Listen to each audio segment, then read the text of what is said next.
ദേശാഭിമാനി മുഖപ്രസംഗം 2024 മാർച്ച് 12. തെരഞ്ഞെടുപ്പ് കമ്മീഷന്റെ വിശ്വാസ്യത സംരക്ഷിക്കണം. 18ാം ലോക്സഭാ തെരഞ്ഞെടുപ്പ് പ്രഖ്യാപിക്കാൻ ദിവസങ്ങൾ മാത്രം ശേഷിക്കവേ തെരഞ്ഞെടുപ്പ് കമ്മീഷണർ അരുൺ ഗോയൽ രാജിവെച്ചത് ആശങ്കാജനകമായ സ്ഥിതിവിശേഷം സൃഷ്ടിച്ചിരിക്കുകയാണ്. മുഖ്യ തെരഞ്ഞെടുപ്പ് കമ്മീഷണർ രാജീവ് കുമാറുമായി നിലനിന്ന തർക്കങ്ങളാണ് ഗോയലിനെ രാജിക്ക് പ്രേരിപ്പിച്ചതെന്ന് റിപ്പോർട്ടുകളുണ്ട്. ബംഗാളിൽ തെരഞ്ഞെടുപ്പ് തയ്യാറെടുപ്പുകൾ വിലയിരുത്താൻ തെരഞ്ഞെടുപ്പ് കമ്മീഷൻ എത്തിയപ്പോൾ ഇവർ തമ്മിലുള്ള ഭിന്നത പുറത്തു വന്നിരുന്നു. കൊൽക്കത്തയിൽ തെരഞ്ഞെടുപ്പ് കമ്മീഷൻ നടത്തിയ വാർത്താ സമ്മേളനത്തിൽ പങ്കെടുക്കാതെ ഗോയൽ ഡൽഹിക്ക് മടങ്ങി. മാർച്ച് 5-ന് തനിച്ച് മാധ്യമങ്ങളെ കണ്ട രാജീവ് കുമാർ ആരോഗ്യ കാരണങ്ങളാലാണ് ഗോയൽ മടങ്ങിപ്പോയതെന്ന് പ്രതികരിച്ചു. എന്നാൽ ഗോയലുമായി അടുപ്പമുള്ളവർ ഇക്കാര്യം നിഷേധിക്കുകയും ഗുരുതര അഭിപ്രായ ഭിന്നതകളെ തുടർന്നാണ് അദ്ദേഹം വിട്ടുനിന്നതെന്ന് വിശദീകരിക്കുകയും ചെയ്തു. അതേസമയം രണ്ടുപേർ തമ്മിലുള്ള ഭിന്നത മാത്രമായി ഇതിനെ ലഘൂകരിച്ച് കാണാനാവില്ല.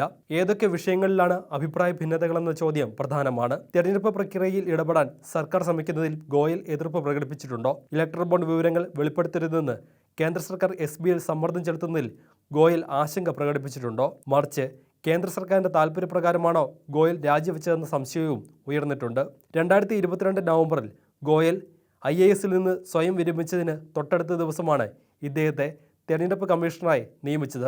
സിവിൽ സർവീസിൽ 1 മാസം മാത്രം ബാക്കിയുള്ളപ്പോഴാണ് ഗോയൽ സ്വയം വിരമിച്ചത് എന്നതും ശ്രദ്ധേയമാണ്. തെരഞ്ഞെടുപ്പ് കമ്മീഷണർമാരുടെ നിയമനം സംബന്ധിച്ച ഹർജികളിന്മേൽ സുപ്രീം കോടതിയിൽ കേസ് നടക്കവെയാണ് ഗോയലിനെ തിരക്കിട്ട് നിയമിച്ചത്. പ്രധാനമന്ത്രി, ലോക്സഭയിലെ പ്രതിപക്ഷ നേതാവ്, ചീഫ് ജസ്റ്റിസ് എന്നിവർ അടങ്ങിയ സമിതിയുടെ ശുപാർശ പ്രകാരമാണ് തെരഞ്ഞെടുപ്പ് കമ്മീഷൻ അംഗങ്ങളെ നിയമിക്കേണ്ടതെന്ന് സുപ്രീം കോടതി പിന്നീട് ഉത്തരവിടുകയും ചെയ്തു. ഇത് മറികടക്കാൻ കൊണ്ടുവന്ന പുതിയ നിയമത്തിൽ ചീഫ് ജസ്റ്റിസിനെ നിയമസമിതിയിൽ നിന്ന് ഒഴിവാക്കിയത് മോദി സർക്കാരിൻ്റെ അഹന്തയ്ക്കും ഭരണഘടനാ സംവിധാനങ്ങളോടുള്ള പുച്ഛത്തിനും ഉദാഹരണമാണ്. ഒരു രാജ്യം ഒരു തെരഞ്ഞെടുപ്പ് എന്ന് കേന്ദ്ര സർക്കാർ പറഞ്ഞു വരവെയാണ് ഒരു രാജ്യം ഒരു തെരഞ്ഞെടുപ്പ് കമ്മീഷണർ എന്ന അവസ്ഥയിൽ എത്തിയത്. ഭരണഘടനാ സ്ഥാപനങ്ങളെ BJPയുടെ ശാഖകളായി തരം താഴ്ത്തിയതിൻ്റെ ഫലമായാണ് ഈ ഗതി. BJPയുടെ സങ്കുചിത താൽപ്പര്യങ്ങൾ സംരക്ഷിക്കുമെന്ന് ഉറപ്പുള്ളവരെ മാത്രമാണ് ഭരണഘടനാ പദവികളിൽ നിയമിക്കുന്നത്.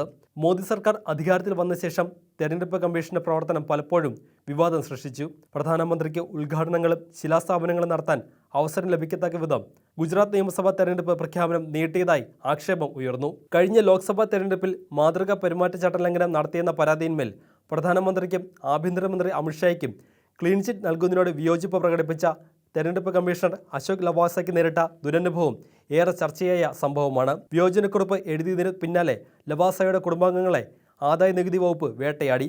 ഒടുവിൽ ലവാസ തെരഞ്ഞെടുപ്പ് കമ്മീഷണർ സ്ഥാനം രാജിവെച്ചൊഴിഞ്ഞത് മോദി സർക്കാരിൻ്റെ കാലത്തെ മറ്റൊരു കടുത്ത അധ്യായമായി. ഇത്തരത്തിൽ ഭരണഘടനാ സ്ഥാപനങ്ങളുടെ അന്തസ്സ് കെടുത്തുകയും അമിതാധികാര പ്രവണത കാട്ടുകയും ചെയ്യുന്ന മോദി സർക്കാരിന് കനത്ത തിരിച്ചടിയാണ് ഗോയലിൻ്റെ രാജി. തെരഞ്ഞെടുപ്പ് കമ്മീഷന്റെ തന്നെ വിശ്വാസ്യത ചോരുകയാണ്. മോദി സർക്കാരിൻ്റെ ചെയ്തികളാണ് ഈ സാഹചര്യം സൃഷ്ടിച്ചതെന്ന് പ്രതിപക്ഷ പാർട്ടികൾ ചൂണ്ടിക്കാണിക്കുന്നത് 100% ശരിയാണ്. നിഷ്പക്ഷവും സ്വതന്ത്രവും വിശ്വാസവുമായ തെരഞ്ഞെടുപ്പ് പ്രക്രിയ ഉറപ്പാക്കാൻ കമ്മീഷന്റെ ശേഷി ഉറപ്പാക്കേണ്ടതുണ്ട്.